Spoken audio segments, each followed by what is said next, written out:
صباح الفل عليكم مرة تانية.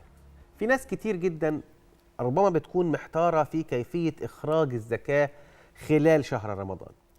تساؤلات عدة، يعني ناس بتسأل هو ينفع هل إن احنا نطلع الزكاة دي بدري؟ هل نطلعها في آخر الشهر ولا ممكن نطلعها من أول الشهر كنوع من أنواع التقرب لربنا؟ طب قيمتها كام في ظل ارتفاع الأسعار؟ هل اختلفت القيمة ولا ما اختلفتش القيمة؟ صحيح يا مصطفى، يمكن تساؤلات كتير جدا هنعرف اجاباتها.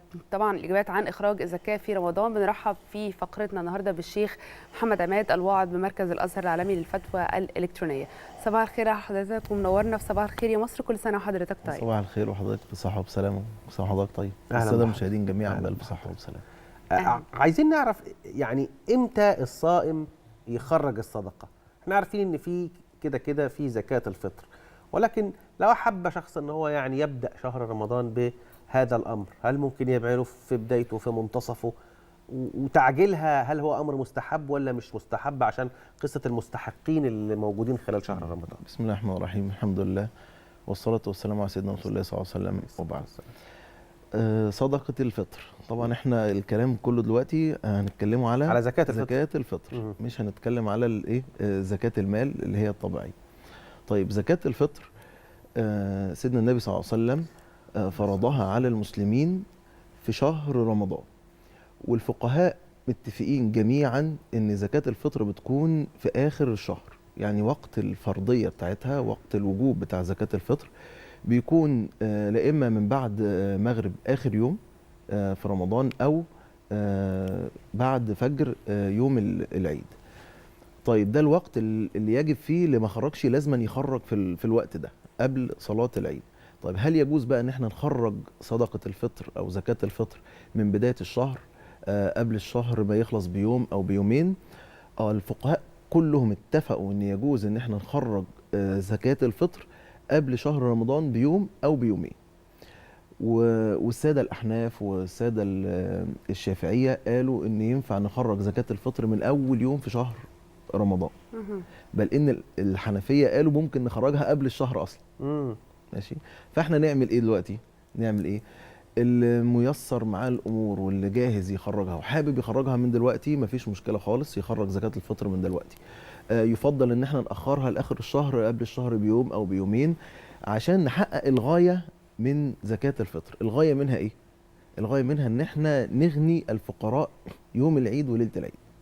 يوم العيد وليله العيد. نغنيهم عن الطلب ونغنيهم عن السؤال.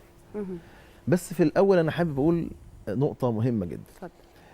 ان يجب ان احنا نعرف ان زكاة الفطر او صدقة الفطر هي مش معمولة بس لمصلحة الفقير. لازم أن الغني او اللي معاه المال او اللي امتلك قوت يومه وليلة العيد يعرف ان زكاة الفطر وصدقة الفطر دي لمصلحته هو الاول قبل مصلحة اللي هياخد الصدقة. سيدنا النبي صلى الله عليه وسلم لما سيدنا ابن عباس بيقول لنا رضي الله عنه، يقول ان سيدنا النبي صلى الله عليه وسلم فرض على المسلمين زكاة الفطر ليه؟ قال اول حاجة عشان الصائم ده يطهر صيامه من اللغو والرفث. مفيش حد فينا كامل، واحنا معرضين في خلال الصيام وفي خلال شهر رمضان ان احنا نعمل يعني مثلا اللسان يغلط غلطه، العين تروح في حته، فاحنا معرضين لنقص او خلل يطرأ على الصيام. فتيجي هنا قيمه صدقه الفطر، ان ربنا عز وجل جعل لنا هذه الصدقه نقدمها له بين يدي الصيام. ليه؟ حتى تسد الخلل ده. فهي فيها مصلحة أولا للذي يخرج هذه الصدقة، فاحنا يجب علينا نحن نبادر ونحافظ ونحرص عليها، لأن الزكاة دي بتعمل إيه؟ بتكمل لينا ما تم من نقصان في فريضة الصيام. ثانيا طعمة للفقراء وللمساكين، فده هدف من الأهداف. فاحنا كده عرفنا الهدف والغاية منها، إن هي فيها يعني إكمال للعبادة، فيها تكافل اجتماعي، محافظة على كرامة هؤلاء الفقراء والمحتاجين، في أن يعني من أن يطلبوا أو يسألوا الناس في يوم العيد عن احتياجاتهم الأساسية. طيب. ينفع نخرجها زي ما قلنا، خلاص مفيش مشكلة، ينفع نخرجها من أول يوم في الشهر. طيب مقدار بقى الصدقة قد إيه يا فندم لكل فرد؟ وبرده موقف الأطفال الرضع إيه؟ جميل. برضو سيدنا ابن عمر رضي الله عنه يقول: فرض رسول الله صلى الله عليه وسلم زكاة الفطر صاعا من تمر أو صاعا من شعير على الحر والعبد والذكر والأنثى والصغير والكبير من المسلمين. فنفهم من الكلام ده إن أول حاجة إن زكاة الفطر تجب على الكل، من أول الأطفال الرضع والكبار. واللي يخرج زكاة الفطر الشخص رب الأسرة. يخرج عن مين؟ يخرج عن نفسه، يخرج عن زوجته، يخرج عن أولاده اللي بيصرف عليهم، يخرج عن كل حد هو مسؤول عنه. يعني مثلا لو هو مسؤول عن أبوه وأمه وهو اللي بينفق عليهم، يبقى يخرج برضو عليهم الزكاة. عنده أولاد كبار بيصرفوا على نفسهم وشغالين وشايلين نفسهم، هو مش هيخرج عنهم. واضح كده؟ فالإنسان بيخرج الزكاة عن نفسه، يعني عن نفسه وعن من يعول، عن كل اللي هو يتلزمه النفقة عليه. دي أول حاجة. طيب مقدارها قد إيه؟ مقدارها صاع من تمر أو صاع من شعير. الصاع لو قلنا مثلا هنخرجها من القمح، طبعا زكاة الفطر بتخرج من الطعام غالب قوت أهل البلد، فلو نخرجها من القمح مثلا تبقى حوالي 2 كيلو و40 جرام. لو هنخرجها بقى من الأرز، هنخرجها من الزبيب، هنخرجها ده لكل فرد. لكل فرد تبقى حوالي 2 كيلو ونص من بقيه من التمر. يعني لو من انت الزبيب. اسره 5 افراد فانت المفروض تعمل 2 كيلو ونص في 5 بالظبط كده، حتى لو رضيع. حتى لو رضيع. في هنا نقطه مهمه جدا برضو الفقهاء نصوا عليها في كتبهم. طيب انا هخرج قمح ولا اخرج ذره ولا اخرج زبيب ولا اخرج تمر؟ قالوا كل واحد مما ياكل ويؤكل اهله، مما يطعم ويطعم اهله. ففي واحد ربنا موسع عليه واغلب طعامه اسعاره مرتفعه، ده لا يجوز ليه ان هو يخرج من القليل. واضحه دي؟ بتاكل لحمه، بتاكل فراخ، تخرج من اللي انت بتاكله زي ما بتاكل تدفع. بالظبط كده. فهو احنا عندنا ناس متعودين يشتروا زبيب ويقدروا يجيبوه بيستعملوه، بيشتروا البلح بيقدروا يستعملوه عايشين بيه، فيخرج من اللي بياكل منه. ما ينفعش يخرج من الاقل في القيمه. واضح كده؟ فكل واحد على حسب مقدرته. الحد الادنى زي ما قلنا يبقى 2 كيلو ونص مثلا من التمر، 2 كيلو ونص من الزبيب، لو من القمح يبقى 2 كيلو و40 جرام، ده الحد الادنى. من زاد فله الزياده، وربنا عز وجل عطاؤه اكبر. ماديا كام بقى؟ هل الازهر حسم القصه؟ لسه هقول لحضرتك اهو. فالاصل ان هي تخرج من الطعام. تمام. طيب هل يجوز بقى ان انا اخرج قيمه هذا الطعام؟ ينفع ان انا ادي للفقير مال ولا ما ينفعش؟ المفتى به ان هو يجوز اخراج القيمه. هنا نقطه مهمه جدا، عايز الناس تبص لمصلحه الفقير. احنا عندنا مشكله شويه بيحصل فيها لخبطه. زكاه المال بنخرجها منين؟ من الاموال. المفروض ده يحصل ان انا عندي فلوس هخرج من الفلوس، عندي ذهب هخرج من الذهب، عندي فضه هخرج من الفضه. فزكاه المال تخرج من الاموال. زكاه الفطر الاصل فيها ان هي تبقى حبوب وطعام. يجي في رمضان الناس يقولوا ايه؟ هنخرج شنط رمضان من زكاه المال. كنت لسه بقى اسالك السؤال ده. هنخرج شنط رمضان من زكاه المال، وهنخرج زكاه الفطر فلوس. احنا بنقول مفيش مشكله خالص في القيمه، فانا هخرج زكاه المال طعام يجوز، هخرج زكاه الفطر فلوس برضو يجوز، بس يجوز وفق مصلحه الفقير. انا عندي هذا الفقير يحتاج الى مال، يبقى المصلحه بتاعته ان انا اديله المال.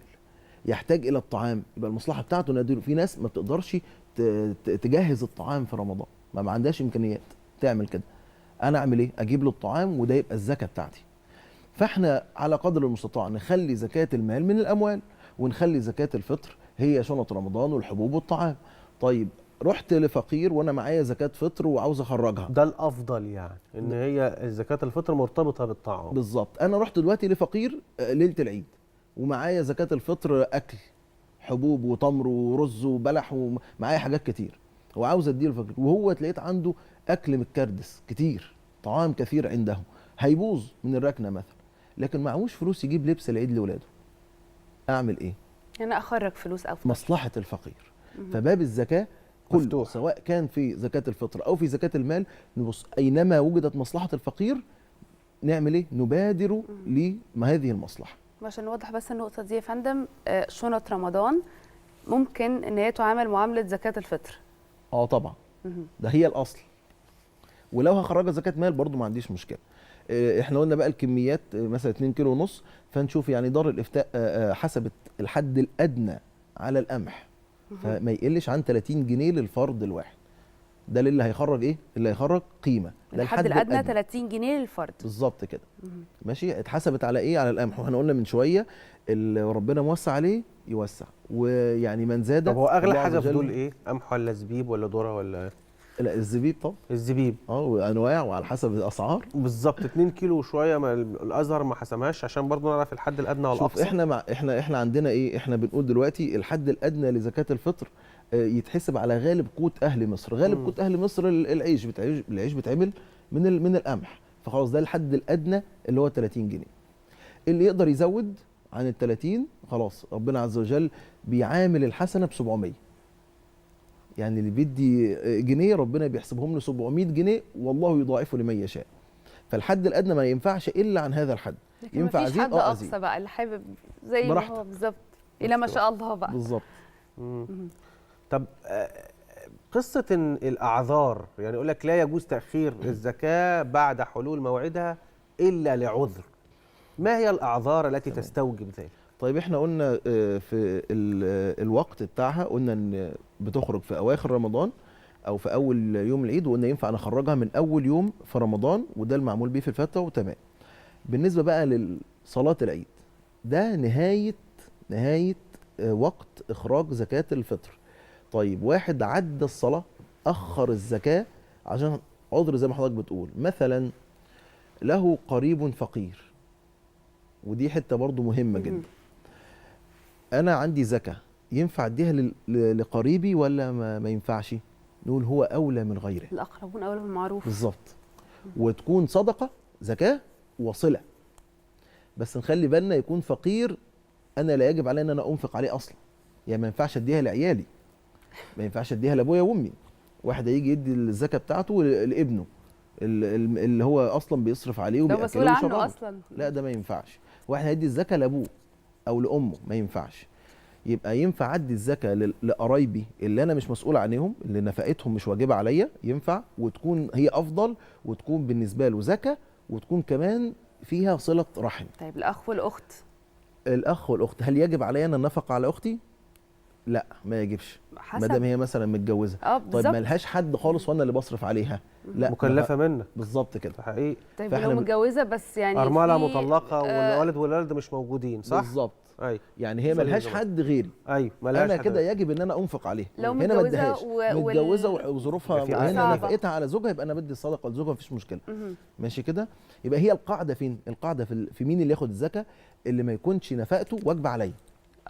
ايا كان بقى هو مين. واضح كده؟ طيب احنا كنا بنقول مين اللي هياخدها؟ بالنسبه بقى انا عندي قريب فقير، ممكن اخر الزكاه بتاعه الفطر لبعد صلاه العيد لما قبله واديها له، ممكن، ويبقى ده عذر، بس لوقت ما يكونش يخرج فيه اول يوم من ايام العيد عشان يستفيد يعني من هذه الصدقه. بالظبط. يوم العيد لو خرج يوم العيد لو خرج بنيه ان انا مستني الزكاه عشان اديها لواحد قريبي، لا يجوز، ويبقى فيه هنا اثم. وطبعا يجب ان هي برضه تخرج لانها لا تسقط بمضي وقتها. ماشي كده؟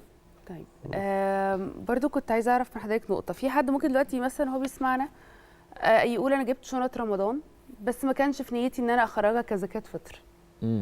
بشارك، وبعدين لما سمعنا دلوقتي طب اعمل ايه؟ اجيب شنط رمضان تاني ولا احتسب اللي انا جبته مثلا كزكاه فطر؟ لا احنا عندنا النيه مهمه جدا. والنيه في الزكاه بتكون مرتبطه بوقت اخراج الزكاه. يعني هو اللي فات ده اتحسب له اجر كبير عند الله عز وجل، وياخد يعني هياخد الاجر ده مضاعف من الله عز وجل اضعاف. سيدنا النبي صلى الله عليه وسلم يقول ان ربنا عز وجل اللي يخرج لله نص تمر نعمل ايه؟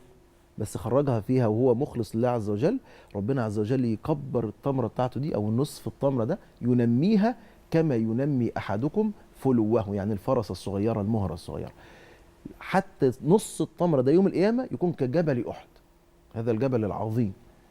فاللي هو خرجه كله ده اجره عند الله عز وجل. لكن نقول له النيه مهمه جدا في الزكاه، والنيه بتكون مع الاخراج، يعني قبل ما اخرج دي زكاه الفطر، دي زكاه المال. فيعيد تاني جزء على قد بقى الايه، على قد ما الحاجات اللي يقدر احنا قلنا يعني. عليها بالظبط كده. قصة الأقربون أولى بالمعروف بتنتهي فين يا مولانا؟ عشان هي ملهاش برضو ملامح يعني ايه بتنتهي فين؟ يعني أنا بتقول لي الأقربون أولى بالمعروف، هل هو الجار؟ هل هو القريب؟ هل هو صلة الرحم، ابن واضح. العم، ابن الخالة؟ أعرف منين؟ أولويتي فين؟ محتاجين يعني تعريف. طيب هقول لحضرتك كلام مهم جدا وممكن يكون يعني كتير ما بيقولوش. أيوه الاقربون كل ليهم صله قرابه بحضرتك. تمام. انا هاجي اخرج الزكاه دلوقتي او هاجي اخرج الصدقه، بشوف اقرب ناس ليا بكل ولاد عمامي وولاد خلاني ولماذا هم أولى بالمعروف؟ لان طبيعه البشر كده. حضرتك لما تيجي تخرج لحد قريب منك تكون نفسك راضيه اكتر. ولو كل واحد فينا بص للدايره اللي حواليه مش هيبقى عندنا فقراء. صح، بس برافو عليك، هي حقيقي كده جدا. والنفس البشريه تحب تدي الخير للاقرب منها. النفس البشريه كده، حضرتك اكتر واحد تحب تديله مين؟ ابن حضرتك. دي فلسفه موجوده في الاسلام كله. عشان كده في الميراث اكتر ناس ياخدوا في الميراث مين؟ ولاد حضرتك.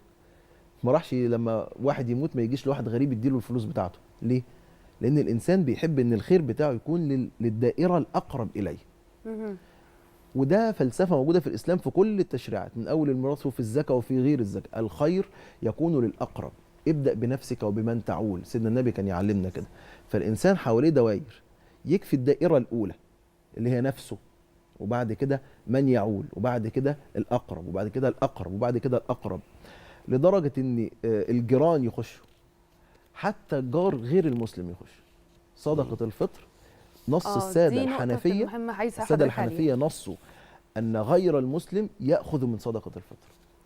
لان ربنا لما قال للفقراء يا فندم تاكد لنا عليها، غير المسلم ياخذ من صدقه الفطر. ما دام مستحقا، لان النص ايوه بالظبط كده. وما دام من اول لا يعني كان في كان في جدل دائر على النقطه دي تحديدا، انه غير المسلم لا يجوز عليه أو تخريج زكاه الفطر اصلا. لا، ما دام من الفقراء او من المساكين، من الاصناف اللي ربنا عز وجل ذكرها. ربنا لما ذكر الفقراء والمساكين والاصناف اللي موجوده الثمانيه في سوره التوبه، ربنا عز وجل ما قالش من المسلمين، سابها مفتوحه، فيدخل فيها كل من ينطبق عليه هذه الشروط. برضو الاولى مين؟ هل الجار؟ هل العم؟ هل ابن العم؟ الاولى يعني الاقرب فالاقرب فالاقرب. خلصت قرايبي طبعا خلي بالك. اما ما يجيش واحد قريبي، ما دي برضو مشكله بنقع فيها. بيكون عندي واحد قريبي وهو مش فقير، يعني مثلا مكفي نفسه. أيوة. بس هو يعني بيبص ويطمح بالظبط ان هو عاوز ينتقل من درجه الى درجه. يعني ولاده مثلا في التعليم وهو بياكلهم ويشربهم وعاوز يدخلهم لغات مثلا او مدارس خاصه، او فاروح اديله الزكاه بتاعتي. لا، ده لا يجوز، ده مش فقير. فانا اشوف الافقر او الاكثر احتياجا من الاقرب الي. واضحه كده؟ صحيح. طيب مره تانية واحنا بنخرج زكاه الفطر، حضرتك قلت ان النيه واجبه قبل اخراج زكاه الفطر. هل في يعني في شكل معين او طريقه معينه مثلا افضل؟ يعني كان مصطفى بيتكلم مع حضرتك على اخراج زكاه الفطر للاقارب او الاقربون او الاولى او ما الى ذلك. في ناس تقول طب انا عشان بس مش عارف هودي زكاه الفطر فين، انا اروح ادفعها للجمعيات الخيريه هم يتصرفوا فيها. مفيش مشكله، ما دمت انا اعرف. لو انا في بلدي، في قريتي، في منطقتي اللي انا ساكن فيها، في الحي بتاعي، في المدينه بتاعتي، اعرف ناس فعلا تنطبق عليهم الشروط، فعلا فقراء، يبقى انا اديهم. طب انا ما اعرفش اعمل ايه؟ ينفع ان انا اوكل غيري في اداء هذه الزكاه وهذه الصدقات، والمسؤول مش انا اللي انا وكلته. انا اديته الفلوس، اديته الطعام، اديته الصدقه او الزكاه اللي انا خرجها، وقلت له انا مش عارف اديها لمين. انا ما اعرفش فقراء، ما اعرفش محتاجين، ما اعرفش مساكين. هنا الوكاله في الزكاه وزكاه الصدقه جائزه، ما فيش اي مشكله فيها. ماشي. فانا بديله، وهو طبعا عندنا دلوقتي جمعيات موجوده وفي مؤسسات كبيره بتعمل في الموضوع ده، وعندها ابحاث ودراسات، مش اي حد بيروح بياخد. فدي ما فيش اي مشكله خالص. صحيح. قصه بس موضوع رضيع. اللي احنا قلنا الطفل الصغير، الجنين الجنين في بطن امه ما عليهوش زكاه فطر، لكن الفقهاء يقولوا يستحب نخرج ليه، يستحب. طب روح لو اتولد، روح دبت فيها الروح. لو اتولد قبل اذان المغرب بتاع اخر يوم في رمضان يجب ان هو ياخد زكاه فطر، نخرج عليه زكاه فطر، يجب ان احنا نخرج عليه زكاه فطر لو اتولد قبل اذان المغرب. والساده الحنفيه يفتحوا يقولوا لو اتولد لحد قبل اذان فجر يوم العيد. ماشي. طيب هو جنين مفيش زكاه واجبه، لكن يستحب ان احنا نخرج زكاه فطر عليه. صحيح. على اي حال يعني ربنا سبحانه وتعالى لما شرع قصه زكاه الفطر زي ما الشيخ محمد عماد قال لنا، شرعها علشان الفقير يحتفل، فقير يعني يذهب إلى صلاة العيد وهو معه ملابس جيدة، يضمن أن ليه في العيد أكل مناسب. لذلك حط المقادير اللي سمعناها، حط القمح، حط الزبيب، حط الذرة كمكيال يعني يمكن أن يكون إن احنا نديه للفقير. الشيخ محمد عماد قال إن 30 جنيه للفرد الواحد ممكن نطلعها من أول رمضان حتى يستفيد، حتى يستطيع ان هو يعني يصرف الفلوس. في ناس بتطلعها قبل صلاة العيد مباشرة، صح كده ولا انا غلطان؟ صحيح. الحد الادنى 30 جنيه طبعا زي ما الشيخ محمد عماد قال، واللي حابب يخرجها في شكل من اشكال شنط رمضان مفيش اي مشكله، اللي حابب يخرجها كفلوس مفيش برضو اي مشكله. على اي حال طبعا بنشكر حضرتك جزيل الشكر الشيخ محمد عماد الواعظ بمركز الازهر العالمي للفتوى الالكترونيه. نورتنا، كل سنه وحضرتك طيب. وحضرتك طيب. شكرا جزيلا. شكرا.